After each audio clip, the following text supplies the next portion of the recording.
This is a video recording with Haryanti Jones, and she is someone I've known for a while, but she has a business uh, decorating cakes, and she's been in Subud for probably most of your life, right?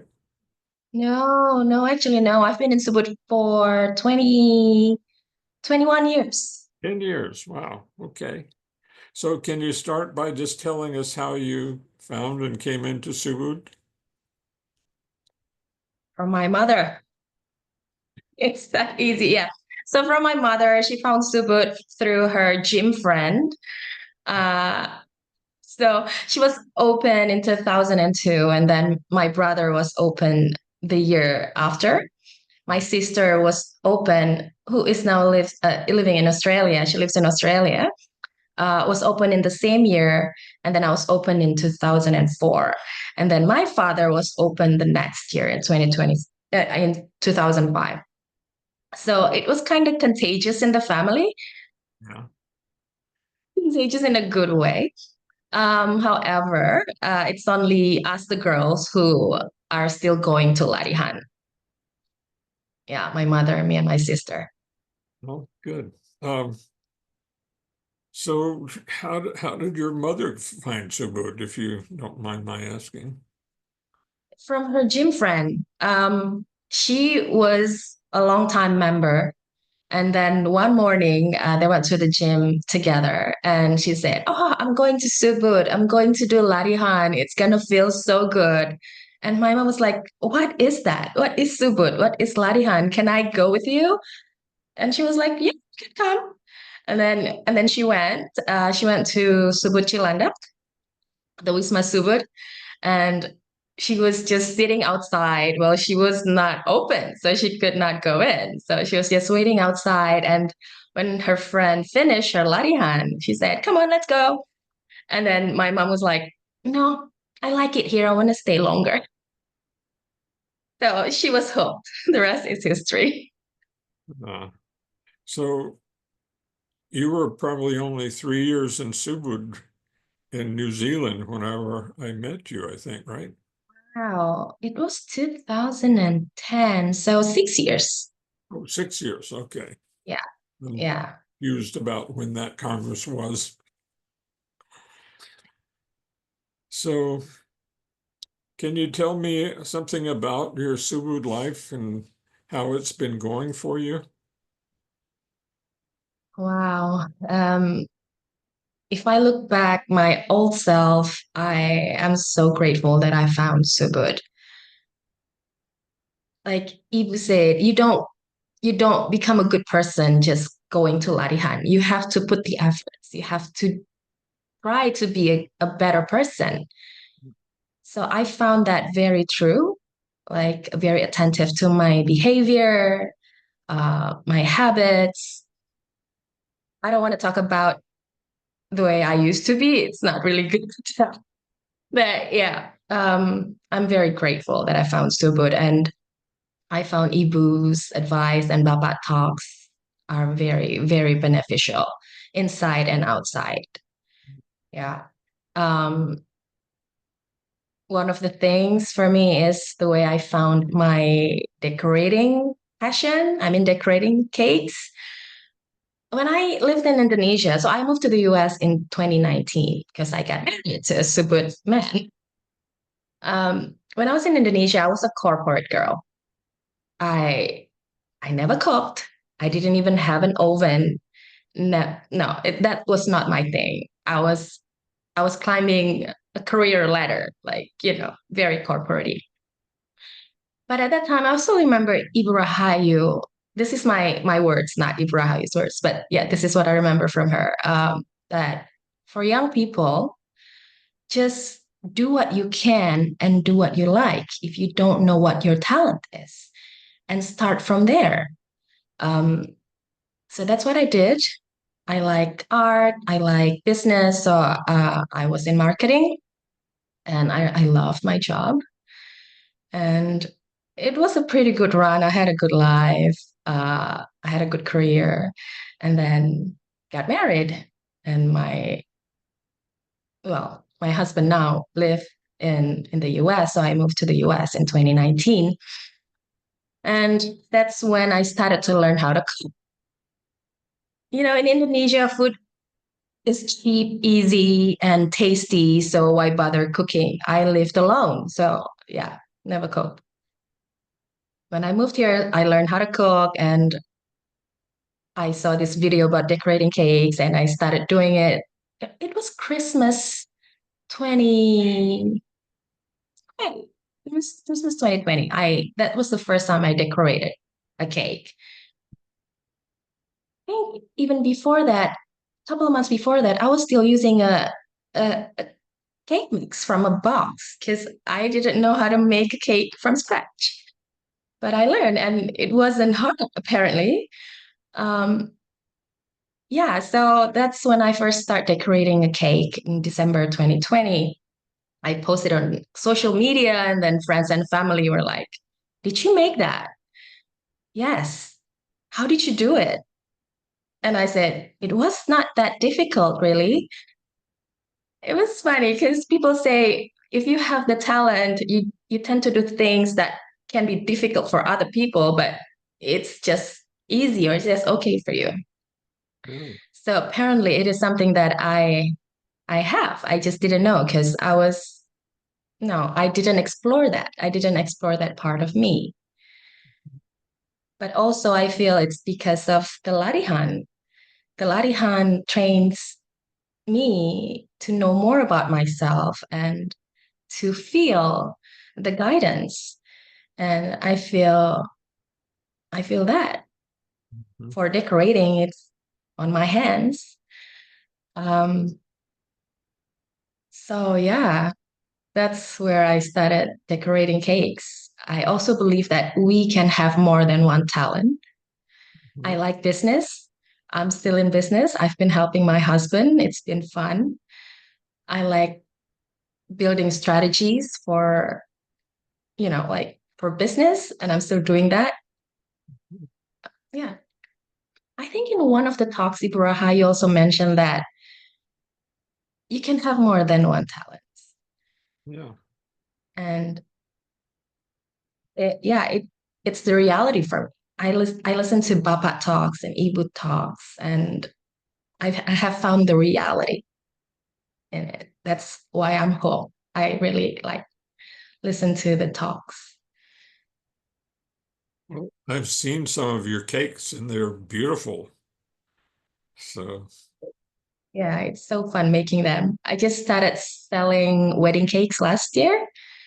It's a little bit more challenging because they're more demanding, but yeah, it's been fun. Yeah. so as a business, how is that going for you? Like I said, it's going. I started from birthday cakes. Now I'm doing wedding cakes. So it's progress. It's Mhm. not as fast as my heart wants, but I also feel like I need to enjoy it, just feel it. And it's been great. It's been fun. My husband is very supportive. He is my guinea pig with my new recipes. And when I make cupcakes, here, try this, try that. He's just very supportive. So yeah, I am looking forward to make the business bigger. So is your husband your guinea pig for testing the cakes? Yes. Have you had much experience being around Ibu Rahayu, Bapak's daughter? Yeah, when I was in Jakarta, I go to Larihan in Pamulang as often as I could on Saturday night. Yeah, so we went to Larihan together at Ibu's. Well, that's that Bapak's house, but Ibu was there most of the times until I think it was around COVID that she decided not to go to Larihan with the group anymore. But I moved before COVID.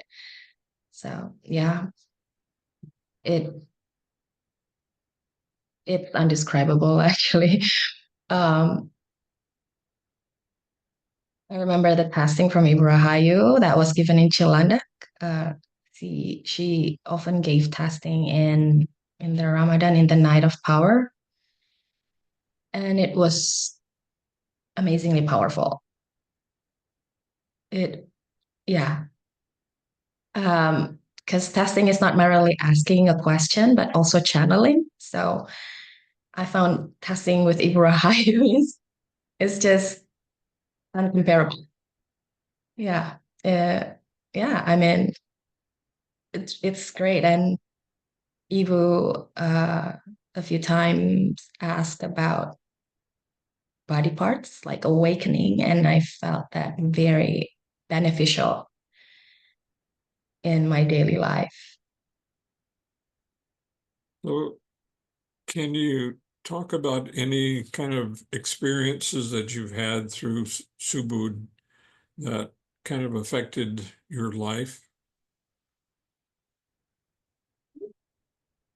My experience is kind of soft and gradual. It, like I said, I feel like, well, I feel like I'm better than I used to as a person. And then I just follow what Ibu Rahayu advised. I was young, I was a youth at that time. Just follow what I like and what I can, and that's what I did, and I'm grateful that I did. Um, Maybe in finding a partner, Ah, yeah, I that's was, a good one. yeah, it was. I got married in the age of 36, not very young. I was looking for a partner, and my husband came at the time where I least, what do you call, not least expected, but at that point, I was like, okay, I'm not gonna go out there and, and then I just gonna be relaxed. Even before he came, there was another Subud person, um, and it didn't work with him between me and him. And then I said to my mom, okay, mom, I'm not gonna look anymore. I'm just gonna sit back and relax. And at the point when I was sit back and relax and surrender and just let it be, and my husband looked, came. And even when he came, I didn't feel like I had to know him. I was just like relaxed, so sincere. And that's when he came, actually. So I really feel that, yeah, surrender is very helpful too. Yeah. I have a little story. This is actually my mom's experience, not mine. First time when I introduced Luke to her. Hmm. It was, I think it's Tuesday morning in Wisma Subuh Cilandak. Luke was heading out to the airport. He was waiting for his taxi. He was standing outside the hall, and there was a tree in front of him, so my mom and I could not see him. I parked the car. I get off the car, and then my mom got off the car and she was just gone. I could not find her. I thought she was walking behind me, but she was not walking behind me. Hmm. And then I saw Luke, I approached him, and I was going to say, hi, this is my mom, just casually introduce my mom, because my mom's opinion is very important for me. And apparently my mom came from behind him, coming from the other side of Latihan Hall and introduced herself to Luke. I was like, huh? What happened? Why is she introduced herself to Luke? Right? Um, when we got off the car, Luke was behind the tree, but his his feet, his shoes.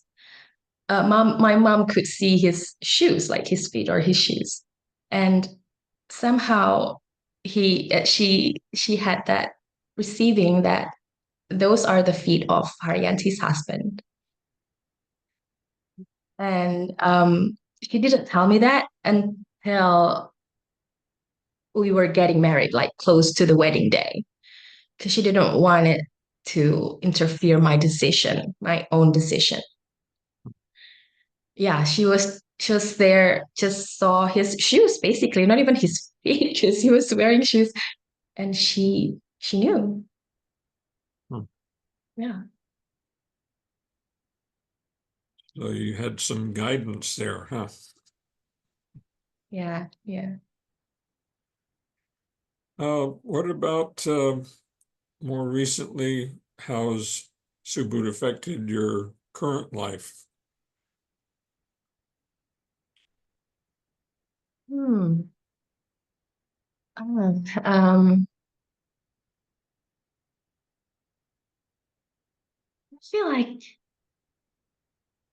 I feel the guidance is in me. You know, life is not always happy. It's ups and downs. I might look always happy on my social media. I just don't share the downs part. But life is ups and downs. Yeah. And when I have Subud, when I remember I have Subud, I have Almighty, I have my husband, I have Bapa, I have Ibu Rahayu. It restore my faith that it's gonna be okay. Yeah. I'm touched. We Yeah, all have to go through difficulties in life. That's part of yeah. the reason we're here, I think. So Yes, yes. face these different things and grow and develop from that. Yeah, it's part of the worship. Yeah.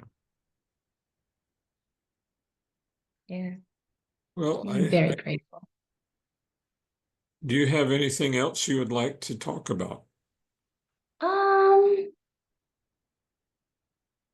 Not really. Okay. I I'm also grateful that somehow Subud LA trusted me to become their chair. I was only became their member, one of their members, 4 months before they wanted me to test to become a chair, and it changed my life in LA. Like I became busy, good busy, because when I first moved to LA, I was waiting for my green card. So I didn't have a job because I'm not allowed to work. Like I came from a super busy life in Jakarta and then I did nothing. The first 3 weeks felt like a vacation. But then after that, it went down the hill. I, I, I was depressed that I didn't have anything to do. So yeah, I became a chair was one of the things that saved my life here. Um, and it changed my life here. I started to know people in Subud. It's really a good way to get to know more people. Yeah. Being in a committee is a really good way to get to know more people if you just move to a new group. So are you still the chair right now? No, no, I'm not the chair anymore. My husband is the chair. Okay. How did that come about? Oh yeah, I told him, okay, I'm gonna have a break. I'm gonna finish my term and have a break, and then oh, he was my vice chair. He was my vice chair. And when I told him I'm not going to continue my term after 2 terms, he said, okay, I'll test. So he did. And he's now the chair. So he's now the chair of Subud Los Angeles, correct? Yeah. Okay. Yeah. Neat. Yeah. Yeah. Yeah. Yeah. And he also had an experience about our courtship, which it's his story. So I'm not going to share Okay. his story. It's also interesting, a spiritual experience during our courtship. Yeah. It's quite something. Well, I don't think I have any more questions, but if you have anything else you'd like to say. Not really, just for younger members.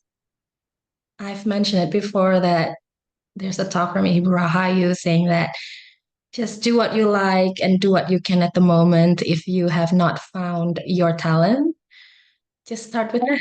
Just start with that and keep doing latihan diligently. Be attentive to yourself, and inshallah, God willing, you'll be guided to find what your talent is. And I also learned that you don't have to make a living from your talent. You can be talented in playing piano, and then you are an IT person, and that's the way you make a living, the way you support your family, which is fine. You don't have to, yeah, you don't have to make a living from your talent. I guess that's all. Okay. I'm going to stop the recording.